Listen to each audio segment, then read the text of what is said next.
2013 might be remembered as the year the deep web broke into the mainstream. This year we saw the online black market Silk Road shut down and its founder, Ross Ulbricht, aka Dread Pirate Roberts, along with Freedom Hosting's Eric Marquise, arrested by the FBI.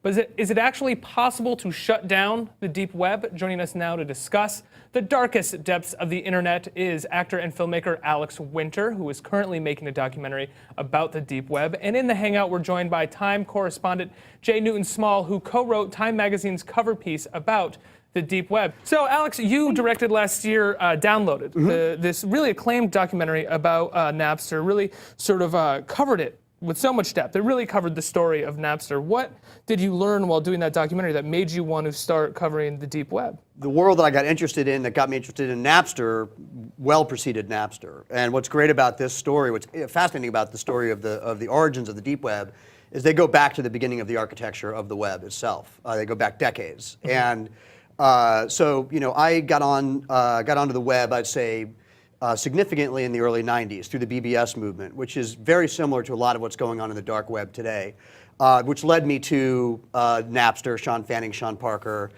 So it's really been something I've been immersed in for a long time.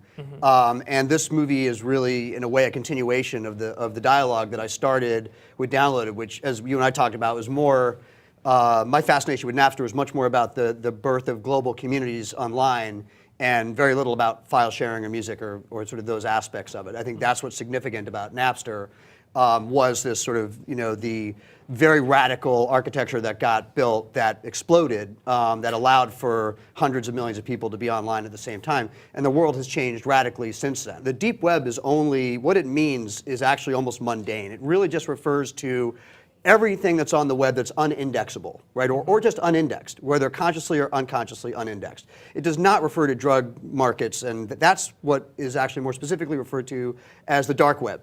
And the deep web is a big giant ocean, and the dark web is a tiny little sliver of that ocean all the way over here. It's like one little car in a massive highway. And it's significant, don't get me wrong. And the things that are going on within that space are significant. But the lack of understanding and the lack of the fuzziness of the definitions can cause problems, in my perspective. One of them, I'd say the most glaring one, is the notion that Bitcoin is somehow a dark web currency, which it isn't. It's an unregulated cyber currency. You know, it's you know, using cryptography. And it exists for purely legitimate reasons as much. It's like, you know, the US dollar is as much a drug currency as Bitcoin. In other words, you can use it to go buy, you know, a soda, or you can use it to buy drugs. Well, what are some of the positive things that we should cover, that we should talk about? I mean, there's so many. You know, the whole crux of my doc is mostly about positive. You know, the changes that have been brought forth by the ability for there to be a global community, and you know, and frankly, not to demonize the government either, you know, the ability for the government to move, and various governments around the world, and then people to move freely within, you know, outside of, if they have an authoritarian regime, move outside of that regime. I mean, that's really significant. And the reality of it is I think that the technology is hard for people to wrap their heads around. I think that when something is confusing, I watched this happen with Napster, it immediately gets defined and put in a box. It's very hard to break that thing out of that box. And so I think it's really incumbent upon people to say, you know, it's not a black and white issue. It's not you're either for the deep web or against the deep web. The deep web refers to a massive store of information and people, right? Actual human beings. It's a matter of just looking at it and going, these are people that are using these new technologies. Most of them are great. Some of them are not so great. The feds seem to be dealing with the ones that are not so great.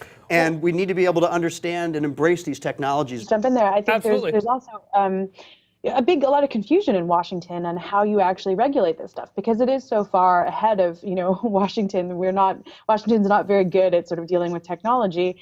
And you know, there's huge questions whether you, for example, Bitcoin, which is a currency, but do you call it a currency? Well, according to Treasury, only sovereign nations can issue currencies. Do you call it a commodity? Do you call it a security, a bond? How do you regulate it? Who gets, you know, the power to regulate it? And until those questions are answered, it's going to be very hard for mainstream kind of banks and investors to really go in and use Bitcoin, because there's so much uncertainty in a regulatory front. So again, as these things are still somewhat in the shadows, and until Washington really sets the tone on how you're going to tax these things, whether, you know, how they're going to sort of police these things, they still are a little bit in the gray area.